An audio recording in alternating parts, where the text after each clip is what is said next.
Assalamualaikum warahmatullahi wabarakatuh. Pada kesempatan kali ini saya akan mempresentasikan materi tentang Participatory Rural Appraisal atau PRA dan perencanaan program agribisnis. Di sini saya akan membahas bagaimana PRA digunakan untuk melibatkan masyarakat dalam menggali kondisi masalah, potensi, dan kebutuhan yang nantinya bisa menjadi dasar dalam penyusunan program agribisnis. Pertama, kita masuk ke pengertian PRA.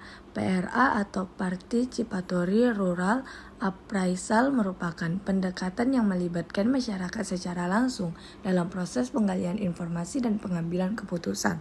Jadi, masyarakat itu bukan hanya sebagai objek yang diteliti, tetapi sebagai subjek atau mitra yang ikut berperan aktif. Karena masyarakat sendiri yang paling mengetahui kondisi potensi dan masalah yang ada di wilayah mereka. Tujuannya itu supaya program agribisnis yang dibuat benar-benar sesuai dengan kebutuhan masyarakat. Setelah memahami PRA, tahap selanjutnya adalah kunjungan lapangan. Sebelum turun ke lapangan, kita harus menentukan lokasi dan mencari informasi awal mengenai kondisi wilayah tersebut. Kemudian, tim juga perlu membagi tugas, misalnya siapa yang melakukan wawancara, siapa yang mencatat, dan siapa yang melakukan dokumentasi. Saat di lapangan, kita mengamati kondisi desa secara langsung. Tapi tidak kalah penting adalah membangun komunikasi yang baik dengan masyarakat.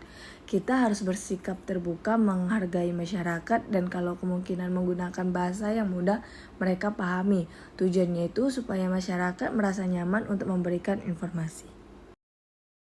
Selanjutnya yaitu wawancara partisipatif. Wawancara yang digunakan bisa berupa wawancara semi struktur. Jadi kita tetap mempunyai pertanyaan atau panduan, tetapi tidak harus terpaku pada urutan pertanyaan tersebut. Kalau ada jawaban yang menarik, kita bisa melakukan probing, yaitu memberikan pertanyaan lanjut supaya informasi yang kita dapatkan lebih mendalam.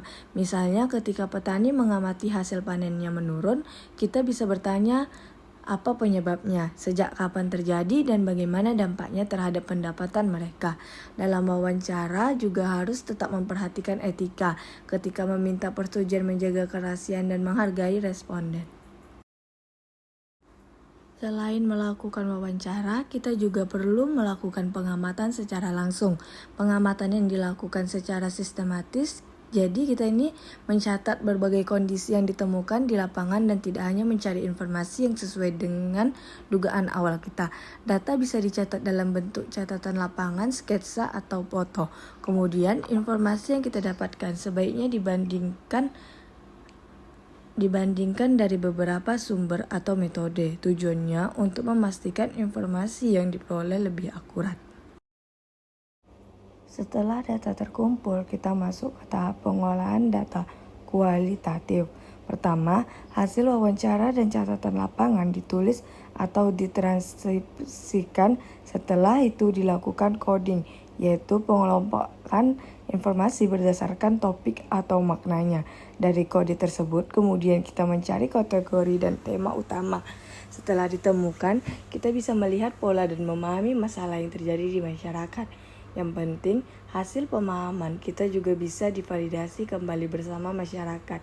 Jadi, masyarakat dapat memberikan masukan apakah hasil yang kita simpulkan sudah sesuai dengan kondisi sebenarnya. Setelah seluruh proses selesai, tahap terakhir adalah penyusunan laporan PRA. Secara umum, laporan terdiri pendahuluan, metodologi, hasil, diskusi, dan rekomendasi. Hasil wawancara dan pengamatan tidak hanya ditulis dalam bentuk data, tetapi bisa disajikan dalam bentuk narasi, kutipan dari masyarakat, tabel, foto, ataupun peta hasil PRA. Jadi, laporan ini nantinya bukan hanya sebagai dokumentasi, tetapi juga dapat digunakan sebagai dasar dan menentukan keputusan dan menyusun program agribisnis. Dalam pelaksanaan PRA, etika juga sangat penting. Etika harus diterapkan mulai dari kita melakukan kunjungan, wawancara, pengolahan data, sampai penyusunan laporan. Masyarakat juga harus diperlakukan sebagai mitra sejajar, bukan sekedar objek penelitian. Jadi, kita harus menghargai pendapatan masyarakat, meminta persetujuan ketika mengambil informasi, menjaga informasi yang bersifat pribadi, dan tidak memaksa pendapat kita sendiri.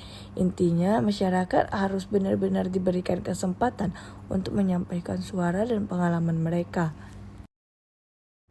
Untuk pelaksanaan PRA di lapangan, ada beberapa hal yang perlu diperhatikan. Pertama, sebelum turun lapangan dilakukan briefing supaya anggota memahami tugas dan tujuan kegiatan.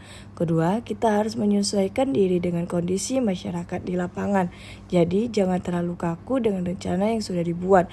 Ketiga, dokumentasi harus dilakukan dengan baik, misalnya mencatat waktu, lokasi, dan sumber informasi.